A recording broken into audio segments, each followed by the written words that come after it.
நாளுக்கான ரேமா வார்த்தை 1 கொரிந்தியர் 1:27 இருக்கிறது. ஞானிகளை வெட்கப்படுத்தும்படி தேவன் உலகத்தில் பைத்தியமானவைகளை தெரிந்து கொண்டார், பலமுள்ளவைகளை வெட்கப்படுத்தும்படி தேவன் உலகத்தில் பலவீனமானவைகளை தெரிந்து கொண்டார். அன்பான பிள்ளைகளே, டேலண்ட் இருக்கிறவங்களை தெரிந்தெடுக்கிறது ரொம்ப ஈஸி.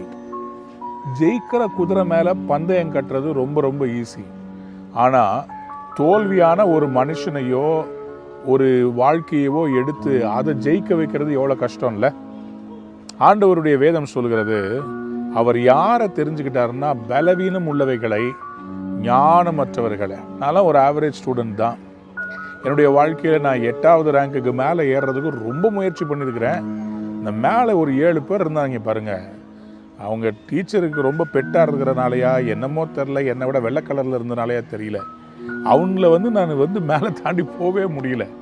எப்போதும் 8வது ரேங்க்லேருந்து 12வது ரேங்க் வரைக்கும் வாங்குவேன். எங்கள் வீட்டில் எங்கள் அம்மா டீச்சர்.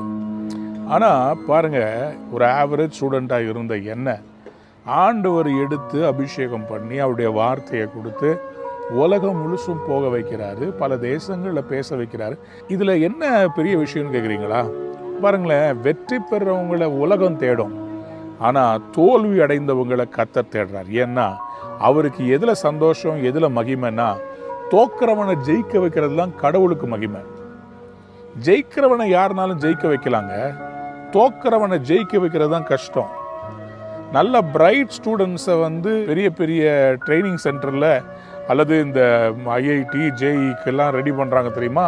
இந்த இன்ஸ்டிடியூஷன்ஸ் எல்லாம் இருக்குது பார்த்தீங்களா, ஆகாஷ், ஆலன், இப்படி நிறைய அந்த எஜுகேஷ்னல் சென்டர்ஸ். ஆனால் இந்த தோக்கிற ஃபெயில் ஆகிற பசங்களுக்குன்னு சொல்லி ஒரு டீச்சர் டியூஷன் எடுப்பாங்க வீட்டில். அந்த டீச்சர் தான் பாராட்டணும். ஏன்னா தோக்கிறவங்கள ஜெயிக்க வைங்க. அதே மாதிரி தான் கடவுளும்.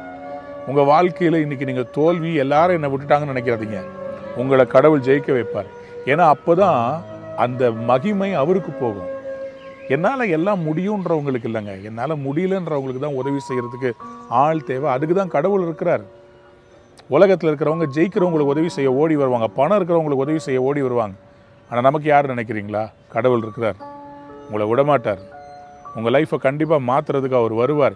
இன்றைக்கி உங்களுக்கு பொருளாதாரத்து தேவையா, வேலை இல்லையா, அல்ல உங்களுடைய உறவுகளில் பிரச்சனையா, எதுவாக இருந்தாலும் சரி, உங்களுடைய பலவீனத்தில் அவருடைய பலன் பூர்ணமாக விளங்கும். In all your weaknesses his strength will prevail. That's why God is chasing you, not because you are a winner, because you are a loser.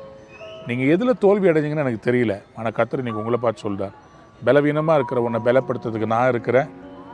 பைத்தியம் மாதிரி இன்றைக்கி உலகம் உன்னை பார்க்குது, நான் உன்னை ஒரு நாள் எல்லாரும் மெச்சிக்கொள்கிற அளவு மாற்றுறேன்.